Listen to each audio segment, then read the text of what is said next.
So ayun mga kababayan, nandito po tayo sa Farmers Cubao or Araneta mga kababayan para po mag-interview kung payag ba sila na ma-impeach si Sara or hindi. So mag-interview tayo ng kapwa natin Pilipino one by one po. So kung ano ang kanilang saloobin po, no? So let's go.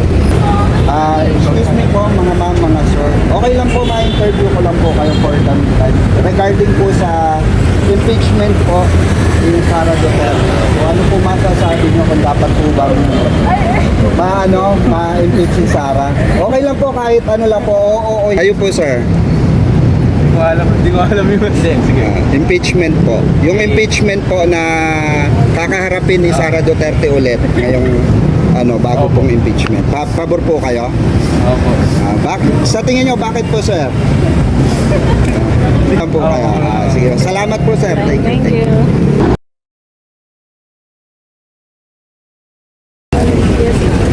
Sige, sige. Hello po ma'am. Konting survey lang po. Sa tingin po ba pabor po pa kayo sa impeachment ni Sara Duterte ngayon? O hindi? Hindi po kayo pabor. Bakit po? Sa tingin mo? I don't know. Basta hindi lang po kayo pabor. Thank you po. Thank you. Salamat po. Hello sir. Good afternoon po. Konting survey lang po dito. Regarding po sa impeachment ni Sara Duterte ngayon. Pabor po ba kayo sir? Sa tingin nyo po. Pabor po kayo? Pabor. Sa tingin nyo bakit po? Ba't po kayo pabor? Baka naman, lalabas ito. Kumbaga para masagot nga yung mga hindi pa niya nasasagot. Maliwala na lahat. So, ibig sabihin naniniwala po kayo na meron siyang kailangan ipaliwanag sa sambayan ng Pilipino. Meron naman talaga lalabas ito. Opo. Nagaya ng mga nilabas po ng COA ng mga overpricing po. Ganun. Para po, may mali. Opo. May tama. Wala. Thank you po sir. Salamat po.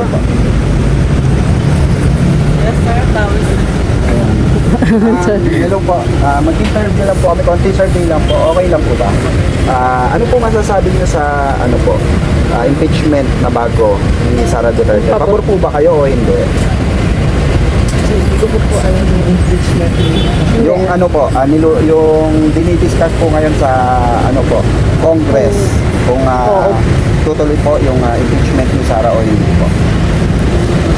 Tutuloy. Sa tingin niyo bakit po? Para po Malabas din yung makapag-defend din siya kung ano yung totoo, ganun. Kung ano yung katotohanan talaga is kailangan lumabas. Salamat po. Salamat. Okay lang po ba mabigyan kayo ng opinion regarding po sa Impeachment. ni Sara? Kung pabor po ba kayo o hindi? Ay, so, pero alam niyo po yung impeachment sir na kinakarap ni Sara ngayon? alam ko yung ongoing, pero hindi ko alam yung full details. Opo. Pero pabor po kayo if ever na If there's grounds, then yes. okay. Thank you po sir. Salamat.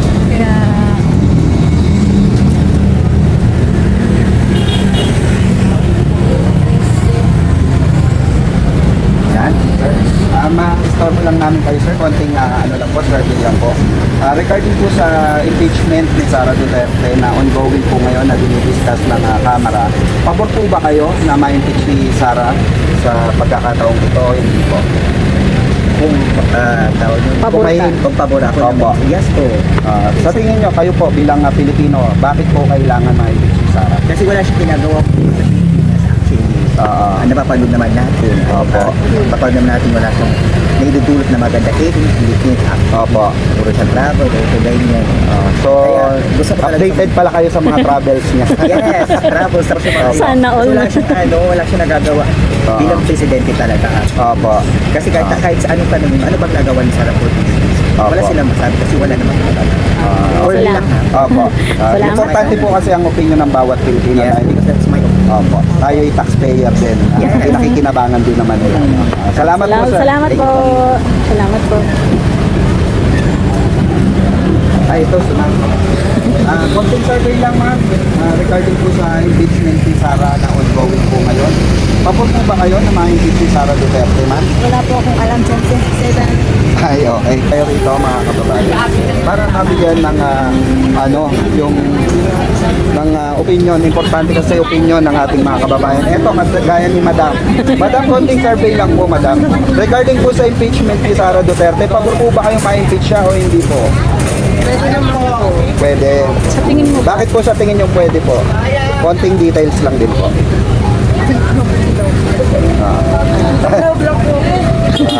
Pero pwede po. Para sa inyo ang opinion po. pwede po. Pwede na ma-impeach. Dahil sa mga hindi may paliwanag na ginastos na kaban ng bayan. Ganun po. Sige po. Thank you po. Salamat. Ayan. Si Madam, busy. Okay lang po, may istorbo lang kayo sa dali, Madam. Ganda-ganda naman ni Madam. Kaya Madam, kunin lang po namin ang opinion nyo bilang isang Pilipino. Ano po masasabi nyo? Pabor po ba kayo sa ongoing impeachment ni Sara Duterte? Bakit po? Konting ano lang po. Wala na daw.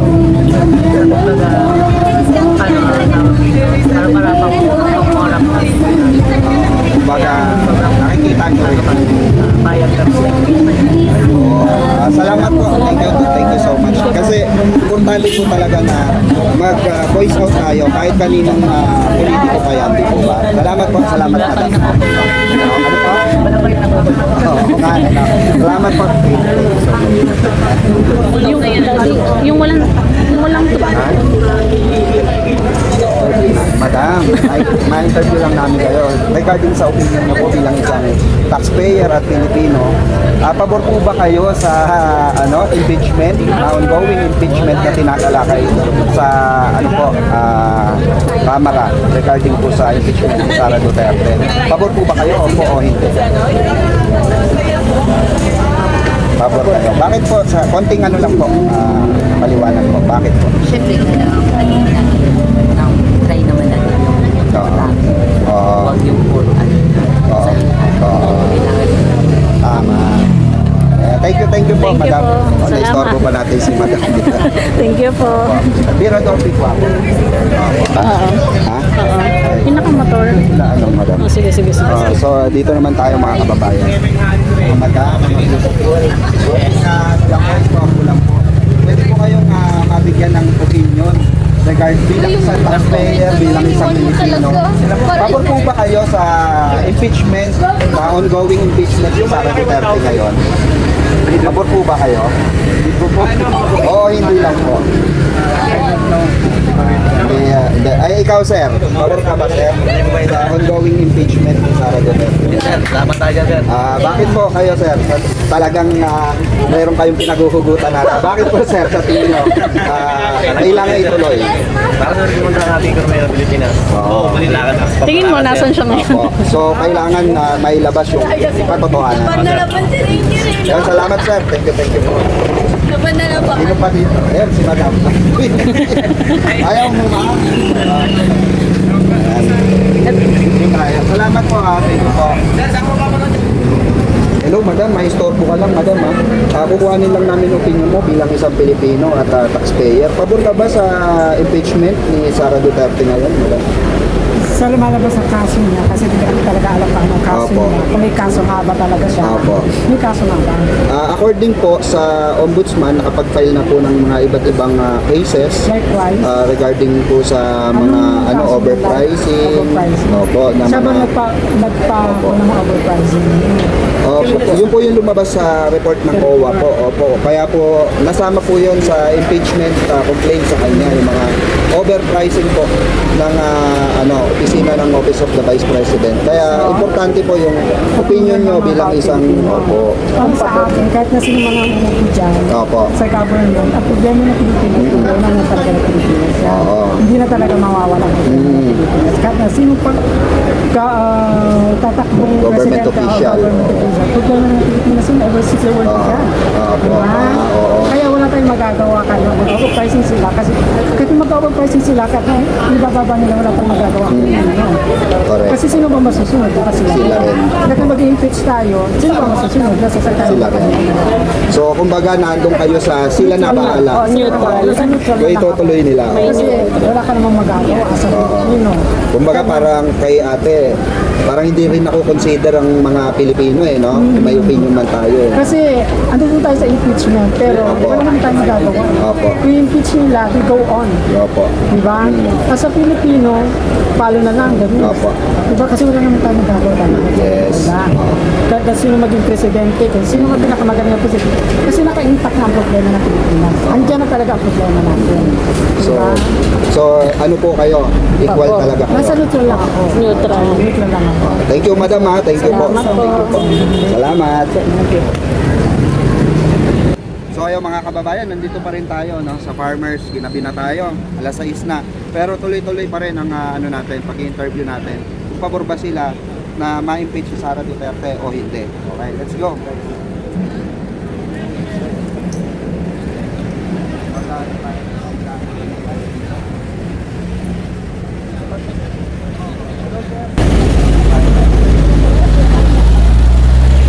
Excuse me po, konting opinion lang po regarding sa impeachment ni Sara. Pabor po ba kayo? Bilang isang Pilipino po. Sa ongoing impeachment po ni Sara Duterte, pabor po ba kayo o hindi po? Kayo po ma. Ano po bang case yan? Ayun sa impeachment po. Sa confidential man? Confidential fund, overpricing, opo, na nilabas ng COA, yung mga ano po. Ano naman yung dapat? Yun na lang yung hindi natin. Kasi hindi mo na kung ano yung totoo dito sa amin sa Pilipinas. Kasi ang dami ng issue natin eh. Opo. Kaya kung ano yung talaga yung gusto ng mas nakakalamay sa amin. Opo. Tamang practice. Opo. Kung ano yung naging Opo. Kasi ang balita po so far is ano na po, dinidinig na po at importante rin yung opinion natin mga Pilipino kung ito ay mag-proceed o hindi. kayo natin pag-proceed. Opo. Kayo po ma'am, Hindi ako yung bumida ka rin.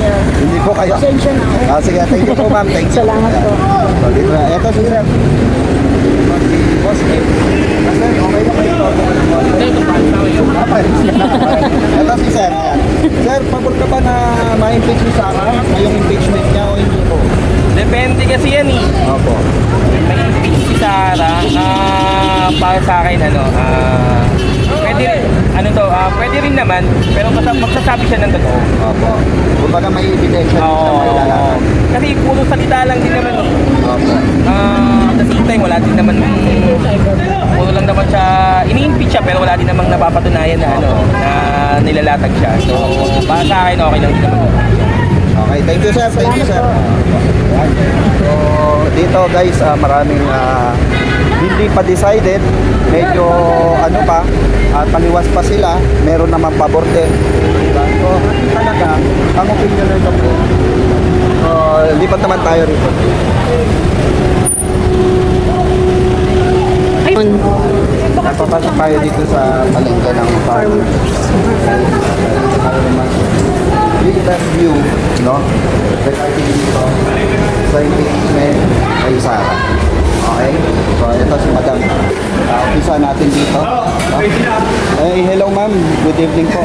Ma'am, question lang po. Pabor po ba kayo sa impeachment, ongoing impeachment kay Sara Duterte o hindi po? Pagod po. Sir, pabor po. Pabor po ba kayo sa ongoing impeachment kay Sara Duterte na dinidinig ngayon? Wala nang ginagawa ng ito eh. Parang bawal lang naman.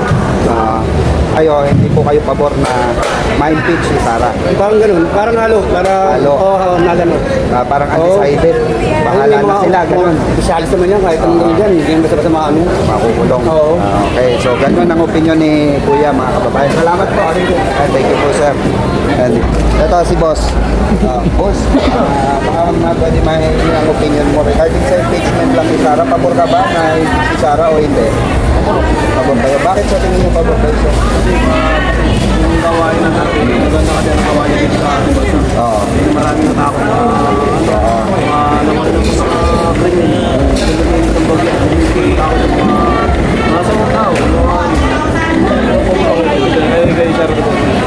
Okay, thank you, sir. Hindi pa tayo rito. Mga kababayan.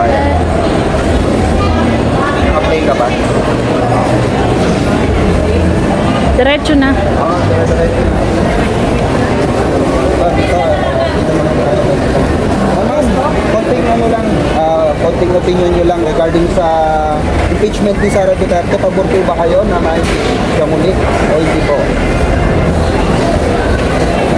Maganda rin naman ma-stick siya para malaman natin kung ano po yung katotohanan na nangyayari sa bansa.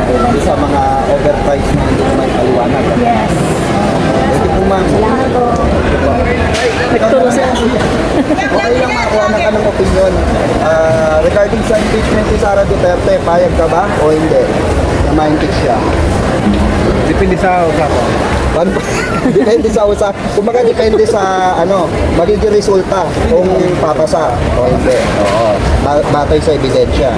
Okay, pero kasi ang i-impeach po sa kanya is yung panibagong confidential fund at yung dating confidential fund at yung mga ghost project and ghost employee sa DepEd.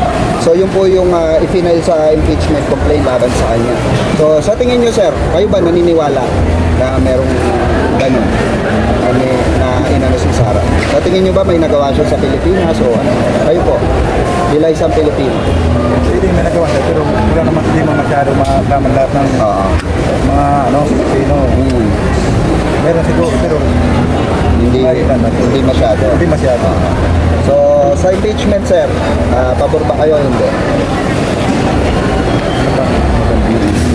Sige po, kayo po. Siyempre, importante yung sa lobby natin. Pabor na Ma-impeach po. Yung, kumbaga, pwede mangyari. Okay, thank you, sir. Thank you po. Thank you. natutunan yung lahat. Yan. O, baka may gusto kayo shoutout sa mga pamilya Shoutout mo? po sa mga family, Hebrews, Huinar, mga Pilonia. Mabuhay po tayong lahat.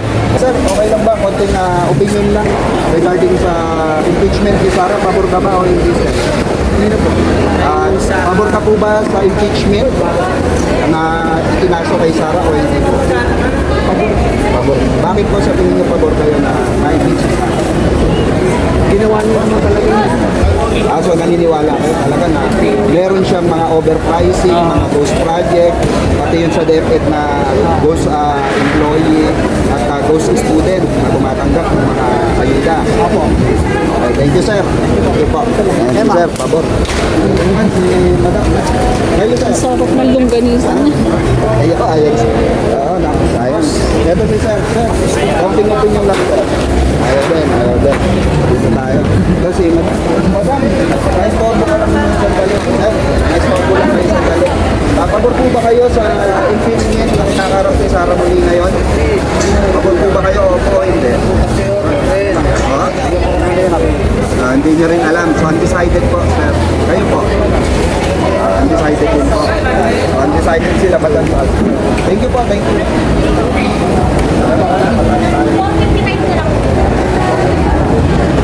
Lalakbay tayo dito.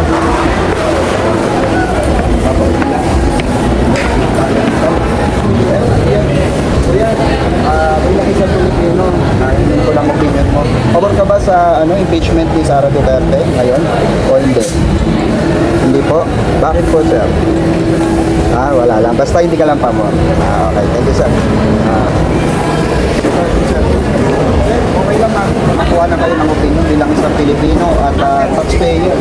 Regarding po sa impeachment ni Sara Duterte, pabor po ba kayo na ma-impeach muli siya o hindi po? Pabor. Bakit po siya? Sa tingin nyo ba may nagawa siya sa Pilipinas? Pero pabor kayo na Thank you, sir. Thank you po. Thank you. Yes, po. So, pabor si sir. Ito si Boyistik. Sir, ano masasabi mo, sir, sa impeachment ni Sara?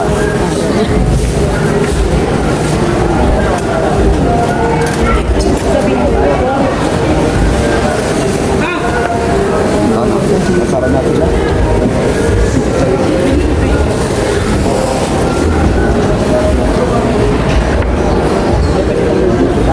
Ito, sundag na ako. Konting lang po, survey lang po. Opinion nyo bilang isang Pilipino at nagbabayad ng tax. Payag po ba kayo o pabor po ba kayo sa ginagawang proceeding sa impeachment ni Sara Duterte ngayon? Hindi ko nga nakapanood. Pero i-impeach daw po siya muli na nakain po naman ng mga Hindi na ako para sa akin. hindi na po. Opo. Ano bang hinain niya? Kayo po ma'am. Alam mo, hindi ko alam eh. Ako sa akin na. Opo, opo. Nakakatakot kaya nga. Tatanong ka naman kami. Ay, oo, mas maigi pa si Pero pag nabalik ka sa akin, higit pa yata. Saka magpunta ka lang. Ako ka ba? Kasi na, Hindi, okay lang naman kasi importante tayong taong bayan. Yung boses po natin, di ba? Marinig din ng gobyerno. Opo. sino ang mananagot ko sino ang nakagot? Yun lang tayo. Talaga, wala nang tayo Salamat po. Salamat po ma'am sa opinion niyo po. Ayun po ma'am. Parehas lang. Parehas lang. Thank you ma'am. Thank you po. Maraming salamat. So, yun ang opinion bilang isang Pilipino. Yun po ang opinion dito po sa farmers Cubao. So, nandito po tayo ngayon para kunin ang kanilang saloobin ng sambayan ng Pilipino regarding po sa umuusad na impeachment complaint laban kay Sara Duterte. So, mag-interview pa tayo. Ito si ma'am. Ma'am, konti lang, kahit konti lang ma'am, pabor ka ba? Oo, hindi lang po. Sa impeachment complaint ni Sara Duterte. Hindi kayo updated. Sige po, thank you po ma'am. So, updated si madam. So, dito tayo. Okay, so ayun, nandito pa rin tayo sa farmers mga kababayan. Ayan, at dito nagtatapos ang ating dahil gabi na, dito nagtatapos na ang ating kalye survey mga kababayan. Salamat po. Gangster, you know, we do that better than anybody. I bet you got it twisted, you don't know who to trust. So many player hating niggas trying to sound like us. Say they ready for the front, but I don't think they know it. Straight to the depths of hell is where them cowards going. Well, all you still down, nigga, holler when you see me. And let these devils be sorry for the day they finally free me. I got a caravan of niggas every time we